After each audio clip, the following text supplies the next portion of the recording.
Selamat siang, perkenalkan nama saya Gisela Ceralia dengan NIM 039 dari kelas 2023B ingin mempresentasikan hasil artikel saya yang berjudul Peran Faktor Daya dalam Optimalisasi Konsumsi Energi Listrik pada Gedung Komersial.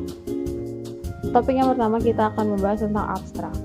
Faktor daya atau power factor merupakan parameter kritis yang mempengaruhi efisiensi penggunaan energi listrik.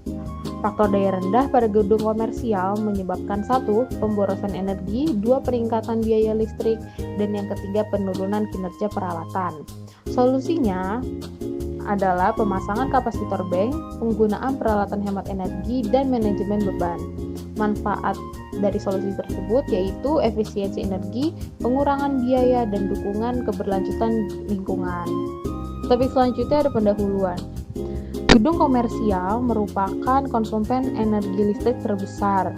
Faktor daya rendah disebabkan oleh dominasi beban induktif, contohnya AC, motor listrik, dan transformator. Dampak dari faktor daya rendah yaitu inefisiensi energi dan kerugian teknis dan finansial. Optimalisasi faktor daya penting untuk memanajemen energi yang efektif. Selanjutnya kita akan membahas definisi faktor daya yang memiliki rumus faktor daya sama dengan daya semu dibagi daya aktif atau PF sama dengan KVA dibagi KW. Ilustrasinya adalah daya aktif atau KW merupakan daya yang benar-benar digunakan untuk kerja, misalkan menggerakkan motor. Daya reaktif atau KVAR merupakan daya yang terbuang untuk medan magnet atau beban induktif atau medan listrik yang disebut juga beban kapasitif. Dan yang terakhir, daya semu merupakan hasil gabungan daya aktif dan reaktif. Nilai ideal versus nilai realita. Nilai ideal merupakan PF sama dengan 1 yang merupakan semua daya semu terkonversi menjadi daya aktif.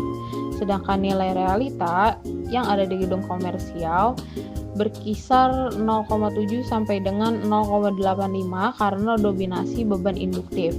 Contoh dari peralatan yang menyebabkan PF rendah, yang pertama ada AC sentral, yang kedua ada motor lift, dan yang ketiga ada transformator. Selanjutnya ada dampak faktor daya rendah dari segi teknis. Yang pertama ada rugi-rugi daya, yang kedua ada overload peralatan. Selanjutnya dari finansial ada denda dari PLN dan biaya perawatan. Dan yang terakhir dari lingkungan itu emisi CO2 meningkat karena pembangkit harus bekerja lebih keras. Contoh perhitungan sederhananya ini ada di samping. Kasus gedung dengan daya semu 1000 kVA, PF 0,7, daya aktifnya sama dengan 1000 kVA dikali 0,7 yaitu 700 kW. Jika PF dinaikkan ke 0,95 maka daya aktifnya 1000 kVA dikali 0,95 yaitu 950 kW. Efisiensinya bertambah 35%. Strategi meningkatkan faktor daya. Pertama ada pemasangan kapasitor bank berfungsi untuk mengimbangi beban induktif dan meningkatkan faktor daya. Yang kedua ada peralatan hemat energi yaitu motor VFD, lampu LED, dan AC modern. Yang ketiga ada manajemen beban, yaitu mengatur penggunaan peralatan untuk menghindari beban puncak. Yang terakhir ada sistem manajemen energi, yaitu monitoring real time dan kontrol otomatis.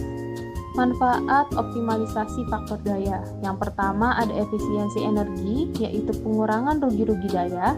Yang kedua ada finansial, meliputi penghematan biaya listrik dan perawatan. Yang ketiga ada lingkungan, meliputi pengurangan emisi karbon. Dan yang terakhir citra gedung untuk mendukung sertifikasi pembangunan hijau atau LEED dan Greenship. Tantangan implementasi. Yang pertama ada biaya awal tinggi, meliputi kapasitor bank dan penggantian peralatan. Yang kedua kurangnya pemahaman tentang pentingnya faktor daya.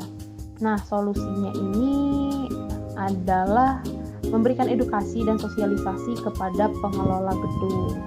Selanjutnya ada kesimpulan. Kesimpulan ini meliputi yang pertama, faktor daya rendah berdampak negatif pada efisiensi, biaya, dan lingkungan.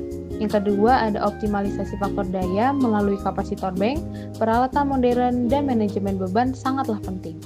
Yang ketiga ada manfaat jangka panjang lebih besar daripada biaya implementasi. Jadi, implementasi perbaikan faktor daya melalui koreksi kapasitor, pemilihan peralatan efisien, dan manajemen beban menjadi solusi efektif untuk optimalisasi energi di gedung komersial.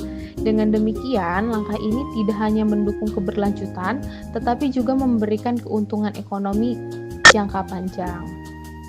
Sekian presentasi dari saya, kurang lebihnya mohon maaf. Selamat siang.